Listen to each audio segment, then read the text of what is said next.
Hi, my name's Dr. Catherine Hughes from Crime Psych. I'm a criminal psychologist and I've done a number of these videos where I do a psychological analysis on various offenders where I draw on available research findings to give an informed opinion of what an offender's behaviour can reveal about their psychology. This analysis, as I said, is an informed opinion on the psychology behind the crimes. It's no way intended to be any type of diagnosis. In this particular video, I'm going to be discussing Paris Bennett. In all of these videos that I do try to focus more on the psychology of the behaviour. However, it is sometimes necessary to include more details about the upbringing or about the crime itself to give a better understanding. This video will contain some details of sexual assault, murder, drug, alcohol misuse and addiction, and the murder of a young child. I'm going to give you a very brief overview of the case and of the offender first. Then I'll talk about the upbringing and the childhood of the offender, because I have found in the past that can sometimes offer really valuable insight into their behaviour. Then I'll discuss the behaviours during the crime that reveal psychological aspects of the offender, as well as any psychiatric or mental illnesses that they've been diagnosed with. If you do want to learn more about the psychology of crime and criminal behaviour, I do have a number of online courses available via my website. There is a link to that in the video description below. Some of these courses are completely free, some of them are paid, but they do come with a money back guarantee. This is a fairly high profile case, as there have been several documentaries with the offender and with family members giving interviews to various people. What seemed to be an open and shut case of a young boy who was a psychopath that killed his sister led to many branches that I think just need further exploring. I think I'd need to do a whole video about his mother and a whole video about his grandmother. Paris Bennett is a diagnosed psychopath, murderer and genius. In 2007, Bennett brutally murdered his young 4-year-old sister, Ella. He murdered her at their home in Texas when he was just 13 years old at the time of the murder. On the night of the murder, both Paris and Ella were being looked after by a babysitter because their mum, Charity, worked at a local bar. Bennett told the babysitter, convinced her to leave them, and then he went and attacked his 4-year-old sister Ella in her bedroom. First he choked her, then he beat her, then he stabbed her a total of 17 times. He was sentenced to 40 years in prison and he will soon be eligible to apply for parole. However, all of the experts agree that he's a dangerous psychopath who can never be cured, only ever managed. Therefore, I don't believe he will ever be granted parole. Charity, Paris's mum, said that she had no idea that he was capable of committing a murder. There is video footage of the two young children growing up, playing together, and he appears to be a normal, loving and caring brother who loves his younger sister. But I feel that we need to go back a little bit further than simply Paris's upbringing to have a fuller understanding of the case. Kayla, who is Charity's mum and Paris's grandmother, is fairly wealthy and she owned a trucking firm. Her husband had funded setting it up, but for financial reasons, everything was in Kayla's name. In the documentary called The Family I Once Had, Kaylee indicates that Charity didn't like her when she was growing up. She didn't speak to her mother for quite some years and had a difficult relationship with her when they did have contact. Kayla has been married 8 times. She admits to doing things that weren't very motherly when Charity was growing up, such as drinking and taking drugs. When Kayla was 29 and Charity was 5, her father was murdered. They'd only been married for 57 days when he was shot. Kayla says that her husband's father was involved in illegality and was part of the George Mafia. In the documentary, she smiles when she says this, as though she's really proud of it. She was arrested and charged with conspiracy to commit murder. It's claimed that she'd hired somebody to murder him. She spent 6 weeks in jail and was then on trial for 6 weeks but was acquitted. Kayla says that Charity didn't know her father that well because he was always away with different girlfriends. Charity was teased in her community by people saying your mum killed your dad. Charity says that her father was into auto theft and then drug trafficking, and as a result she grew up with narratives within the family of it wasn't me, I was framed, it was them who did it. Charity describes herself as a crazy teenager. She was addicted to heroin at 15 but was sober about a year before she met Paris's dad.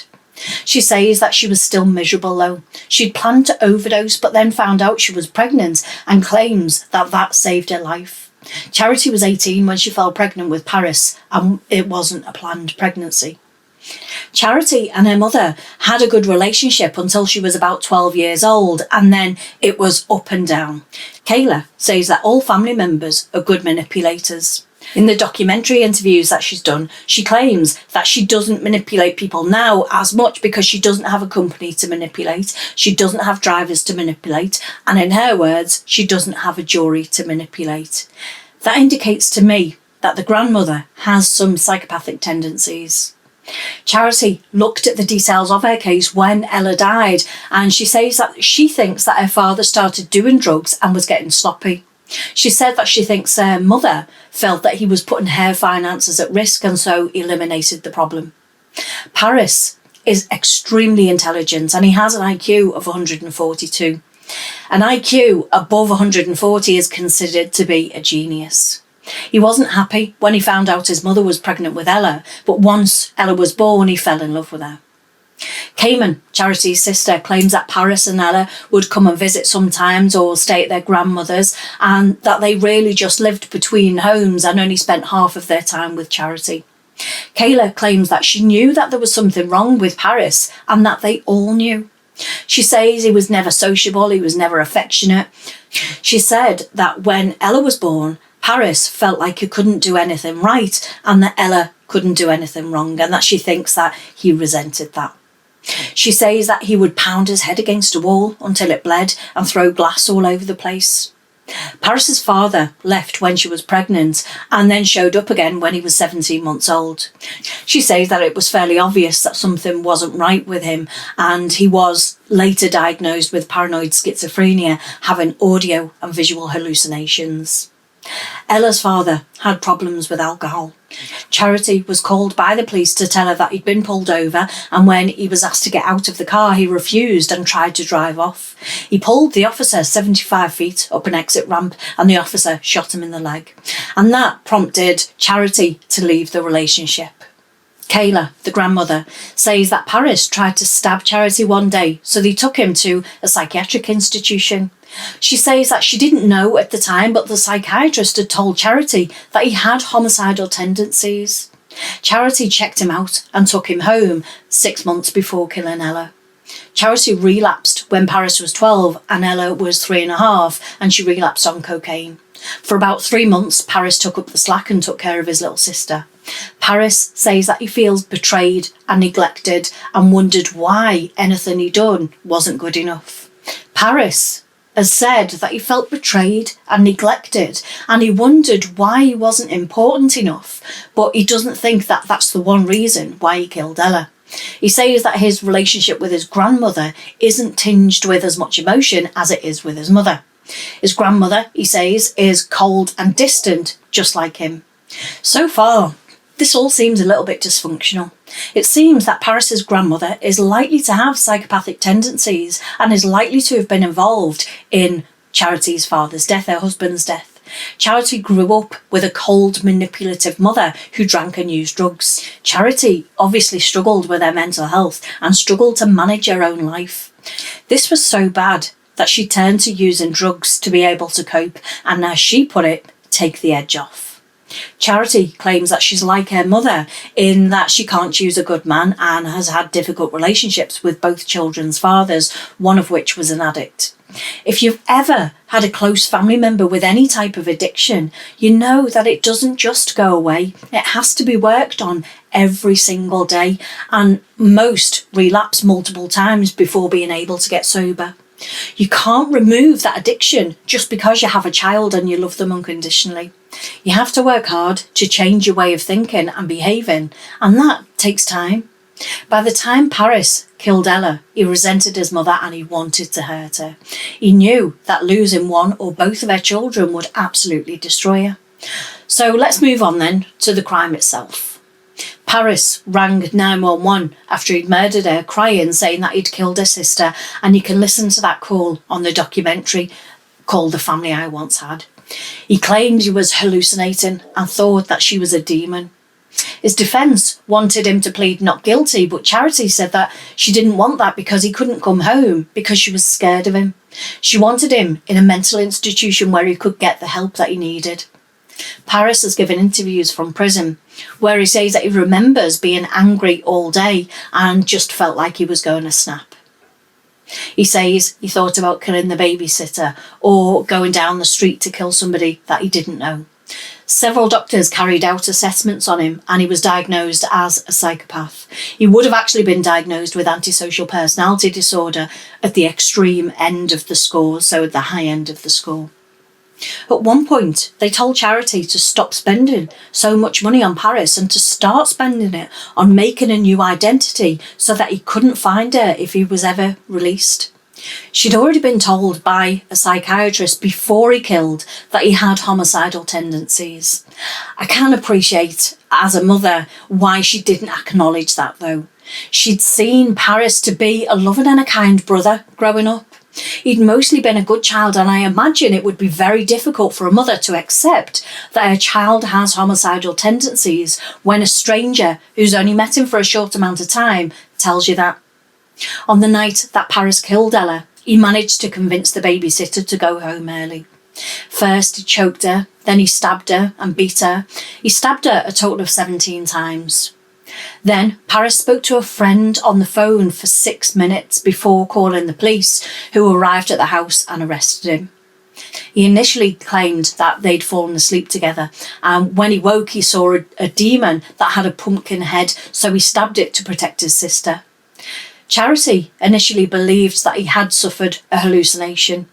However, it then came to light that he'd talked with his friends about a pumpkin-headed demon, which he'd read about in a novel. In the televised interviews that Paris has given, he said, "Even during the time that I was stabbing her, I was struggling with myself to stop." But he didn't just stab her in a frenzied attack though. The evidence showed that he was watching violent pornography material just before entering the bedroom. He then beat her and strangled her before putting the knife in her.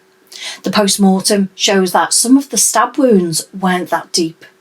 There was evidence that he sexually molested her and there was semen found on the bed. It later emerged that he murdered his sister to cover up the sexual abuse that took place that evening. During his interview, Paris revealed that he initially targeted his mother Charity, but then murdered his sister as a way of getting his mum in the harshest possible way. Paris said, "For many years, there was just this hot, flaming ball of wrath in the pit of my stomach, and it was directed at my mother.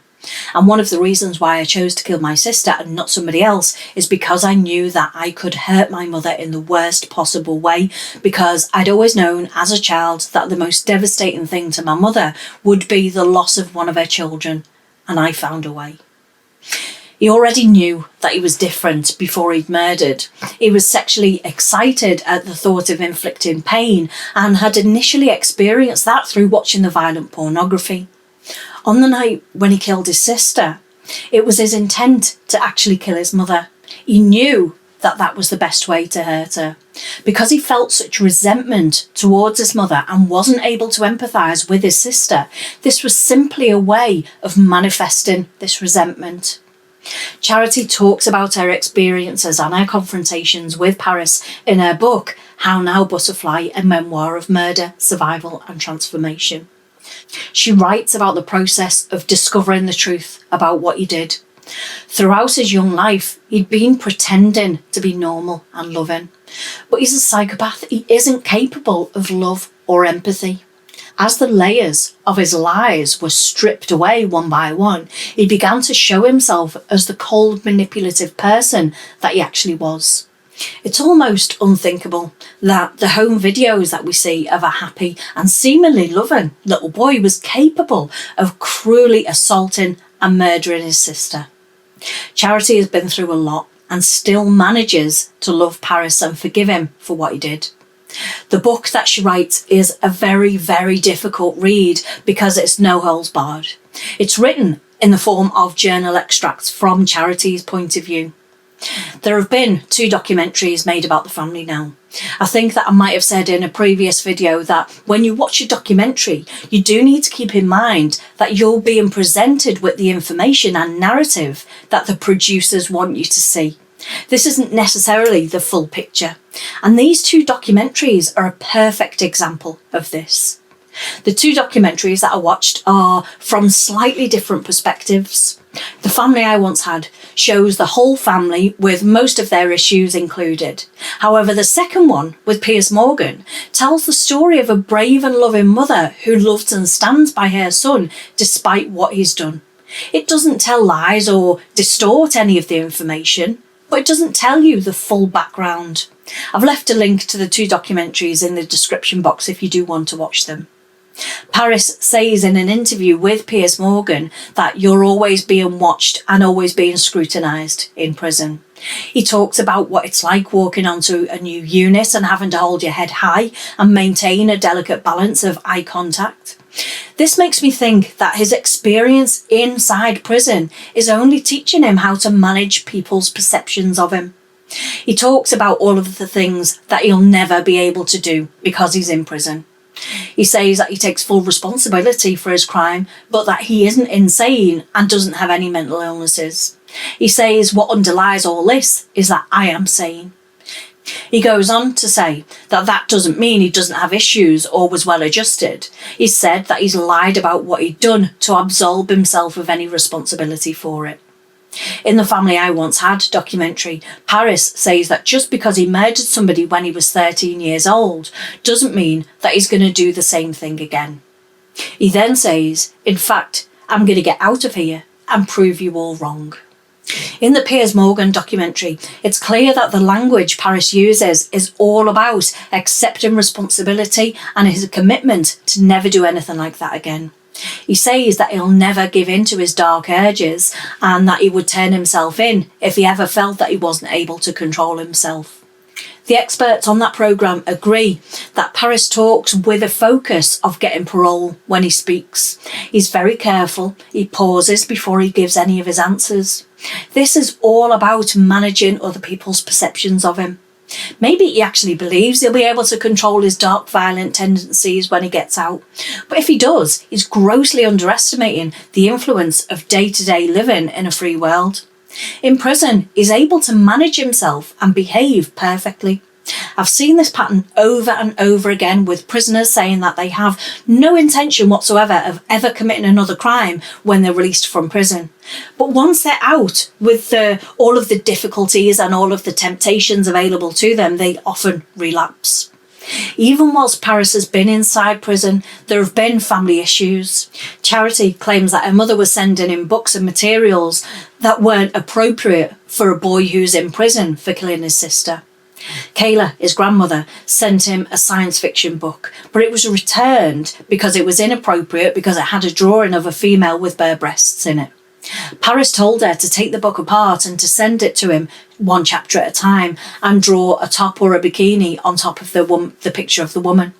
However, Charity shows us the book and it contains images of raping, torturing women and killing them. Charity told the prison not to allow any more materials to be sent by her mother, and she was sued then by her mother and by Paris as he wanted the parental rights terminated. Paris blamed everything on her and he told her that they weren't good for each other. Charity told him to be wary of his grandmother because she may be different on the outside, but inside she was just like him. The family have now resolved their issues and Charity now lives nearer to her mother and does keep in contact with her. 6 years after the murder, Paris gave birth to another child. She allows Paris and Phoenix to have some kind of a relationship and they write and they talk to each other on the telephone.